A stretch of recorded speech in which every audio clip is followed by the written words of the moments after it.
La noche estaba demasiado tranquila como para ser real. Bajo la luna de mayo de 1918, el bosque de Argonne parecía contener la respiración.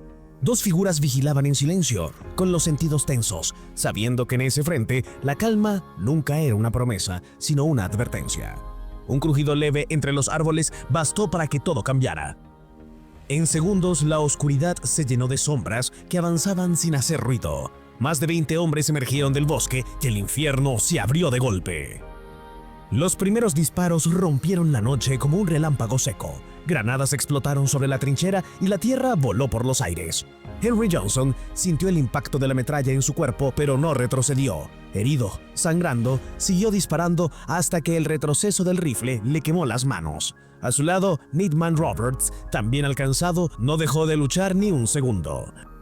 Entre explosión y explosión, le pasaba granadas a Johnson mientras los atacantes se acercaban cada vez más. Entonces ocurrió lo peor. Dos soldados enemigos lograron sujetar a Roberts y comenzaron a arrastrarlo fuera de la trinchera, intentando capturarlo vivo. Johnson vio cómo se lo llevaban y algo dentro de él se quebró. Sin munición suficiente, lanzó sus últimas granadas, disparó hasta que el rifle quedó vacío y cuando ya no tenía nada más, sacó su cuchillo bolo. Saltó fuera de la trinchera y se lanzó a la oscuridad, decidido a no dejar que se llevaran a su compañero. Aquella pelea cuerpo a cuerpo no duró mucho, pero fue brutal. En la confusión, entre gritos, disparos y sangre, Johnson logró liberar a Roberts. Los atacantes, sorprendidos por una resistencia que no esperaban, retrocedieron y desaparecieron entre los árboles. Cuando el amanecer llegó, el bosque volvió a quedarse en silencio, como si nada hubiera ocurrido. Pero en el suelo quedaban las huellas de una batalla que nadie olvidaría. Ese enfrentamiento no fue solo un acto de valentía individual, fue el primer capítulo visible de una historia mucho más grande, una que había comenzado años antes, lejos de Francia, en las calles de Harlem. Allí, una comunidad entera había luchado para crear su propio regimiento, decidida a demostrar que también tenía derecho a defender a su país.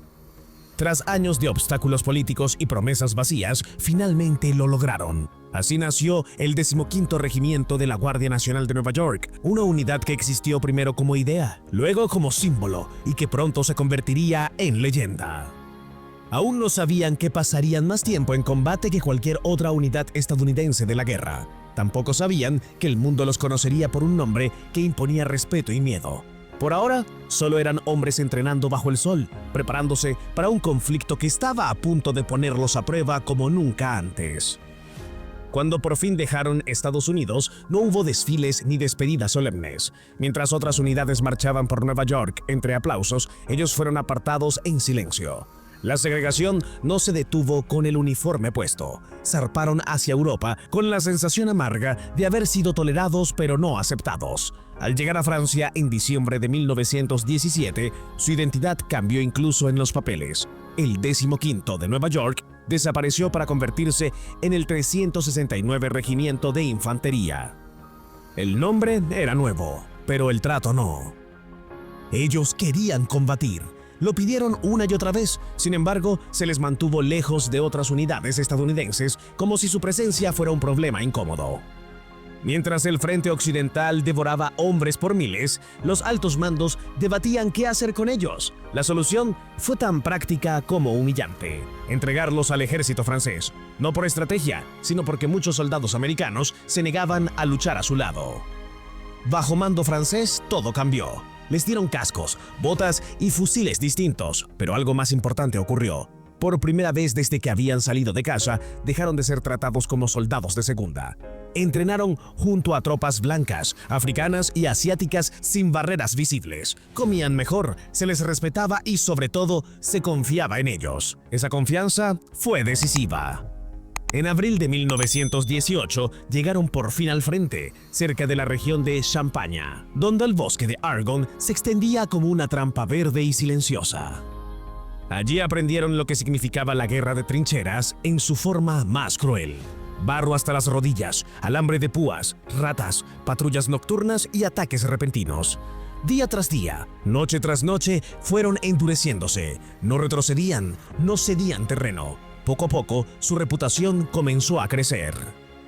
Cuando el alto mando alemán lanzó su última gran ofensiva, esperaba quebrar las líneas aliadas con velocidad y terror, pero se encontró con hombres que se negaban a abandonar sus posiciones. Los combates fueron feroces, las bajas se acumularon y aún así, el 369 seguía avanzando o resistiendo hasta el límite.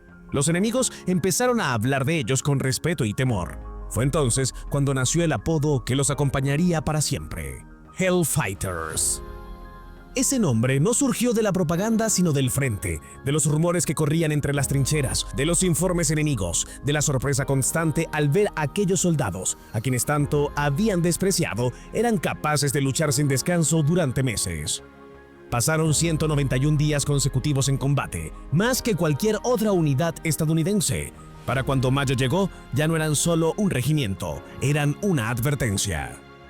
Y en ese contexto, en una noche aparentemente tranquila, 2 centinelas fueron puestos a vigilar una posición avanzada. Lo que ocurrió después no fue un accidente ni una casualidad. Fue la consecuencia directa de todo lo que habían soportado hasta ese momento. La noche del ataque en Argonne no creó a los Hellfighters, simplemente los mostró al mundo. Al amanecer, cuando los oficiales inspeccionaron la posición atacada, entendieron que aquella noche no había sido un simple choque más. El recuento hablaba de al menos 4 enemigos abatidos, quizás más, y de un intento de captura frustrado por pura determinación. Henry Johnson y Needham Roberts estaban destrozados, cubiertos de heridas, pero vivos. La noticia corrió rápido por las líneas francesas y con ella llegó un reconocimiento que el ejército estadounidense tardaría décadas en conceder. Ambos fueron condecorados con la Croix de Guerre, convirtiéndose en los primeros soldados americanos, negros o blancos, en recibirla por un acto de ese tipo. Mientras tanto, el regimiento seguía avanzando. En septiembre de 1918, en Seescholdt, otro combate puso a prueba su temple. El aire rugía con motores de aviones y explosiones constantes cuando una ametralladora enemiga detuvo por completo el avance aliado. Había que neutralizarla o todo quedaría detenido allí. Fue entonces cuando un cabo llamado Lawrence McVeigh tomó la iniciativa. Lideró una carga directa bajo fuego intenso, cruzando un terreno que parecía imposible. El enfrentamiento fue corto, brutal y decisivo. La posición cayó, McVeigh quedó gravemente herido, pero su acción permitió que toda la línea avanzara. También él recibió la Croix de Guerre. Al final de la guerra, las cifras hablaban por sí solas. De casi 3.000 hombres, alrededor de 1.300 habían sido bajas. Ninguna otra unidad estadounidense había pasado tanto tiempo en combate continuo. Francia los honró de una forma inédita. Cada hombre del regimiento recibió la Croix de Guerre colectiva. Para los aliados, los Hellfighters eran héroes. Para muchos en su propio país, seguían siendo incómodos. No todo su legado se forjó con armas. Mientras luchaban en el frente, su banda regimental, dirigida por James Reese Europe, llevaba algo distinto por pueblos y ciudades francesas. Jazz, ritmos nuevos, vibrantes que electrizaban a quienes los escuchaban. Aquella música hizo tanto por la imagen del regimiento como sus victorias en el campo de batalla. Donde iban, dejaban una huella imposible de borrar. Cuando regresaron a Estados Unidos, marcharon por la Quinta Avenida entre aplausos, pero el desfile no borró la realidad que los esperaba. Racismo, segregación y oportunidades limitadas siguieron marcando sus vidas.